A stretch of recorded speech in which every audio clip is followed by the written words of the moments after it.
Thrissur Pooram അട്ടിമറിക്കാനുള്ള ശ്രമങ്ങളെപ്പറ്റി CPI അന്നേ വിമർശനം ഉന്നയിച്ചതാണെന്ന് സംസ്ഥാന സെക്രട്ടറി ബിനോയ് വിശ്വം. പൂരം അലങ്കോലമാക്കിയതിനു പിന്നിൽ ഗൂഢനീക്കമുണ്ടെന്നും സംഭവം അന്വേഷിക്കണമെന്നും നേരത്തെ ആവശ്യപ്പെട്ടിരുന്നുവെന്നും ബിനോയ് വിശ്വം പ്രതികരിച്ചു. തൃശൂർ പൂരം അട്ടിമറിക്കാൻ നടത്തിയ ശ്രമങ്ങളെപ്പറ്റി കമ്മ്യൂണിസ്റ്റ് പാർട്ടികളുടെ വിമർശനം അന്നേ പറഞ്ഞതാണ്.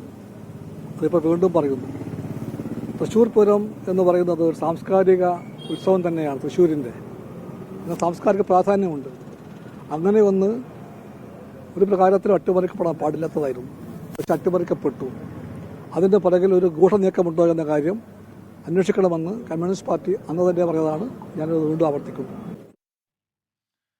PV അൻവർ MLAയുടെ വെളിപ്പെടുത്തലിൽ ആരോപണ വിധേയർ ഭരണരംഗത്തെ പ്രമുഖരാണെന്നും ബിനോയ് വിശ്വം പറഞ്ഞു. ആരോപണങ്ങൾ ഗൗരവമേറിയതാണെന്നും സർക്കാർ ഉചിതമായ നടപടി സ്വീകരിക്കുമെന്നും ബിനോയ് വിശ്വം വ്യക്തമാക്കി. ആരോപണങ്ങൾ ഗൗരവതരമാണ്. ആ ഗൗരവം എല്ലാവർക്കും അറിയാം. ഉന്നയിച്ചത് ഇടതുപക്ഷ MLA ആണ്. ആരോപണ വിധേയർ ഭരണത്തിലെ അത്യുന്നതരാണ്, പോലീസിലെ മേധാവികളാണ്. അതെല്ലാം പരിഗണിക്കുമ്പോൾ അതിന്റെ ഗൗരവം കമ്മ്യൂണിസ്റ്റ് പാർട്ടിക്ക് നല്ലവണ്ണം തിരിച്ചറിയാൻ പറ്റും, തിരിച്ചറിയുന്നുണ്ട്. ഉന്നയിക്കപ്പെടുന്ന ആരോപണങ്ങളെപ്പറ്റി ഏറ്റവും ഉചിതമായ തരത്തിലുള്ള നടപടി സ്വീകരിക്കുവാനും കഴിയുന്ന ഗവൺമെന്റാണ് കേരളത്തിലെ LDF ഗവൺമെന്റെന്ന് കമ്മ്യൂണിസ്റ്റ് പാർട്ടിക്ക് ബോധ്യമുണ്ട്.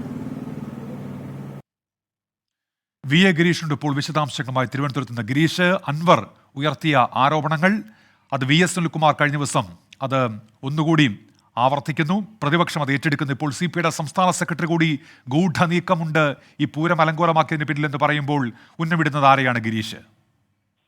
ഉന്മേഷ്, ഇക്കാര്യത്തിൽ CPI അവരുടെ നിലപാട് വ്യക്തമാക്കിയിരിക്കുന്നു. ഒന്ന് PV അൻവറിന്റെ ആരോപണത്തിൽ, മറ്റൊന്ന് തൃശൂർ പൂരവുമായി ബന്ധപ്പെട്ട ആരോപണത്തിൽ. ഒന്ന് PV അൻവറിന്റെ ആരോപണത്തിൽ CPI സംസ്ഥാന സെക്രട്ടറി പറഞ്ഞത്, ഉന്നയിക്കപ്പെട്ട ആരോപണങ്ങൾ ഗൗരവതരമാണ്, ഇത് എല്ലാവർക്കും അറിയാം. ഉന്നയിച്ചത് ഒരു ഇടതുപക്ഷ MLA ആണ്.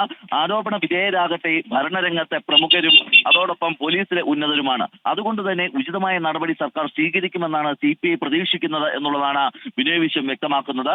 മറ്റൊന്ന്, പൂരം അട്ടിമറിക്കാനുള്ള ശ്രമങ്ങളെ പറ്റി അന്ന് തന്നെ CPI വിമർശനം ഉന്നയിച്ചിരുന്നു. ഇതിന് പിറകിൽ നടന്ന ഗൂഢനീക്കത്തെക്കുറിച്ച് അന്വേഷിക്കണമെന്നും CPI ആവശ്യപ്പെട്ടിരുന്നു. ഇപ്പോഴും അക്കാര്യം തന്നെ ആവർത്തിക്കുകയാണ് എന്നുള്ളതാണ് ബിനോയ് വിശ്വം പറഞ്ഞത്. സ്വാഭാവികമായും ഇക്കാര്യത്തിൽ CPI ഉന്നയിച്ച ആരോപണങ്ങൾ, കഴിഞ്ഞ ദിവസം VS സുനിൽകുമാർ ഉൾപ്പെടെയുള്ളവർ ഉന്നയിച്ച ആരോപണങ്ങൾ സംസ്ഥാന നേതൃത്വം അതേപടി ശരിവെക്കുന്നു. മാത്രമല്ല, ഇക്കാര്യത്തിലുള്ള അന്വേഷണം കൃത്യമായി നടത്തണം എന്നുള്ള ഒരു ആവശ്യം കൂടിയാണ് ഇപ്പോൾ CPI മുന്നോട്ട് വെക്കുന്നത്. PV അൻവറിന്റെയും അതോടൊപ്പം തന്നെ PV അൻവർ ഉന്നയിച്ച ആരോപണങ്ങളിൽ CPI സംസ്ഥാന നേതൃത്വം അവരുടെ നിലപാട് വ്യക്തമാക്കുന്നു, നിലപാട് കുറെ കൂടി കർക്കശമാക്കുന്നു എന്നുള്ളത് തന്നെയാണ് ഉന്മേഷ് ഇതിലൂടെ വ്യക്തമാകുന്നത്. ശരി, VA ഗിരീഷാണ് വിവരങ്ങൾ നൽകിയത്.